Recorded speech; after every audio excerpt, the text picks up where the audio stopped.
ମୁଁ ଜଣେ ଅବିବାହିତ ଆଦିବାସୀ ମହିଳା ଏବଂ ଭାରତବର୍ଷର ସର୍ବକନିଷ୍ଠ ସାଂସଦ। ନିର୍ବାଚନ ସମୟରେ ଜାଲିଆତି କରି ମୋର ଏକ ମିଥ୍ୟା ଅଶ୍ଳୀଳ ଭିଡ଼ିଓକୁ ଓଟିଭିର ସାମ୍ବାଦିକ ଓ ଅନ୍ୟମାନେ ଭାଇରାଲ କଲେ।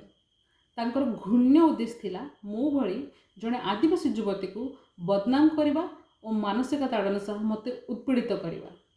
ଏହି ଅତ୍ୟନ୍ତ ଘୃଣ୍ୟ ଓ ଭୟାବହ ଘଟଣା ପରେ ପୁଲିସ ତଦନ୍ତ କରି ଓଟିଭିର ଜଣେ ଜୁନିୟର ରିପୋର୍ଟରଙ୍କୁ ଓ ଅନ୍ୟ କିଛି ଜଣଙ୍କୁ ଗିରଫ କଲେ। ସେହି ଓଟିଭିର ଜୁନିୟର ରିପୋର୍ଟର ପୁଲିସକୁ ସୂଚନା ଦେଲେ ଯେ ଓଟିଭିର ରିପୋର୍ଟର ଶ୍ରୀ ରମେଶ ରଥ ତାଙ୍କୁ ଏହି ଅଶ୍ଳୀଳ ଭିଡ଼ିଓ ଭାଇରାଲ କରିବା ପାଇଁ ନିର୍ଦ୍ଦେଶ ଦେଇଥିଲେ।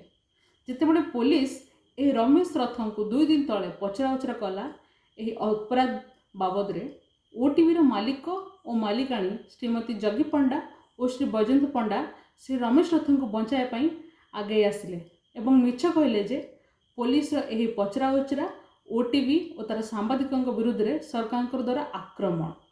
ମୋର ଓଟିଭି ମାଲିକ ଓ ମାଲିକାଣୀ ଶ୍ରୀମତୀ ଜଗି ପଣ୍ଡା ଓ ଶ୍ରୀ ବୈଜୟନ୍ତ ପଣ୍ଡାଙ୍କୁ ଗୋଟିଏ ପ୍ରଶ୍ନ, ଯଦି ଆପଣଙ୍କ ପରିବାରର ଗୋଟେ ଝିଅ ମୋ ଜାଗାରେ ଥାନ୍ତା ଓ ଜାଲିଆତି କରି ତାର ଏକ ମିଥ୍ୟା ଅଶ୍ଳୀଳ ଭିଡ଼ିଓକୁ ଭାଇରାଲ କରାଯାଇଥାନ୍ତା, ଏପରି ଘୃଣ୍ୟ କାର୍ଯ୍ୟ କରିଥିବା ଓଟିଭି ରିପୋର୍ଟର ରମେଶ ରଥଙ୍କୁ କ'ଣ ଆପଣ ବଞ୍ଚେଇଥାନ୍ତେ?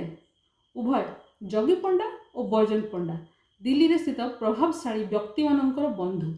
ସେମାନେ ନିଜର ମିଡ଼ିଆ ସମ୍ବନ୍ଧକୁ ବ୍ୟବହାର କରି ମିଡ଼ିଆରେ ଚଳାଉଛନ୍ତି ଯେ ଓଟିଭି ରିପୋର୍ଟର ରମେଶ ରଥଙ୍କୁ ପୁଲିସ ଦ୍ୱାରା ପଚରାଉଚରା କରିବା ମିଡ଼ିଆ ଓ ସାମ୍ବାଦିକତା ଉପରେ ଆକ୍ରମଣ। ମୁଁ ଗଣମାଧ୍ୟମକୁ ପଚାରିବାକୁ ଚାହୁଁଛି, ଯଦି ଆପଣଙ୍କ ଝିଅ କିମ୍ବା ଭଉଣୀର ଜାଲିଆତି କରି ଏକ ମିଥ୍ୟା ଅଶ୍ଳୀଳ ଭିଡ଼ିଓକୁ ଭାଇରାଲ କରାଯାଇଥାନ୍ତା, ତେବେ କ'ଣ ଆପଣ ଏହାକୁ ଭୁଲି ଯାଇ ସାମ୍ବାଦିକଙ୍କୁ କ୍ଷମା କରିଦେଇଥାନ୍ତେ କାରଣ ସେ ଜଣେ ସାମ୍ବାଦିକ? ଏକ ଆଦିବାସୀ ମହିଳା ଭାବରେ ମୋର ସମ୍ମାନ ଓ ମର୍ଯ୍ୟାଦା ହାନି କରାଯାଉଛି। ମୁଁ ନ୍ୟାୟ ସେବେ ପାଇବି ଯେତେବେଳେ ପୋଲିସ ତାର ତଦନ୍ତ କରି ଓଟିଭି ରିପୋର୍ଟର ରମେଶ ରଥ ଭଳି ଘୃଣ୍ୟ ବ୍ୟକ୍ତିମାନଙ୍କୁ ଦଣ୍ଡ ଦେବେ। କିନ୍ତୁ ଜଗି ପଣ୍ଡା, ବୈଜୟନ୍ତ ପଣ୍ଡା ଓ ଓଟିଭି ମୋତେ ନ୍ୟାୟ ପାଇବାଠାରୁ ବଞ୍ଚିତ କରୁଛନ୍ତି। ସେମାନେ ସେହି ବ୍ୟକ୍ତିକୁ ସୁରକ୍ଷା ଦେଉଛନ୍ତି ଯେ ମୋ ବିରୁଦ୍ଧରେ ଏହି ଅପରାଧ କରିଛନ୍ତି। କ'ଣ ସେମାନେ କହିପାରିବେ ମୋତେ ନ୍ୟାୟ ମିଳିବ କି ନାହିଁ?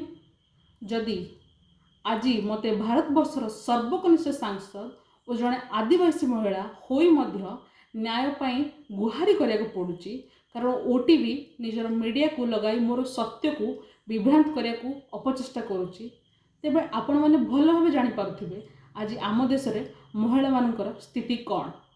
ମୁଁ ଦାବି କରୁଛି ଯେ ଜଗି ପଣ୍ଡା, ବୈଜୟନ୍ତ ପଣ୍ଡା ଏବଂ ଓଟିଭି ଅପରାଧ କରିଥିବା ଓଟିଭି ରିପୋର୍ଟର ରମେଶ ରଥଙ୍କୁ ବଞ୍ଚାଇବା ବନ୍ଦ କରନ୍ତୁ ଏବଂ ରାଷ୍ଟ୍ରୀୟ ଗଣମାଧ୍ୟମ, ପଣ୍ଡା ପରିବାର ଓ ଓଟିଭିର ମିଥ୍ୟା ଓ ଅସତ୍ୟରେ ବିଭ୍ରାନ୍ତ ହୁଅନ୍ତୁ ନାହିଁ। ଯଦି ଓଟିଭି ଓ ପଣ୍ଡା ପରିବାର ଯୋଗୁଁ ମୋତେ ନ୍ୟାୟ ମିଳି ନ ପାରୁଛି, ତେବେ ଏହା ଭାରତୀୟ ଗଣତନ୍ତ୍ର ପ୍ରତି ଅନ୍ୟାୟ ହେବ ଓ ଭାରତ ମହିଳାମାନଙ୍କ ପାଇଁ ଭବିଷ୍ୟତ କେତେ ଅନ୍ଧକାରମୟ ହେବ ଆପଣମାନେ ଅନୁମାନ ଲଗାଇ ପାରୁଥିବେ। ଓଟିଭିର ମାଲିକାଣୀ ଶ୍ରୀମତୀ ଜଗି ପଣ୍ଡା ମଧ୍ୟ ଜଣେ ମହିଳା। ମୁଁ ତାଙ୍କୁ ପ୍ରଶ୍ନ କରିବାକୁ ଚାହୁଁଛି, ତାଙ୍କର ବିବେକ କୁଆଡ଼େ ଗଲା?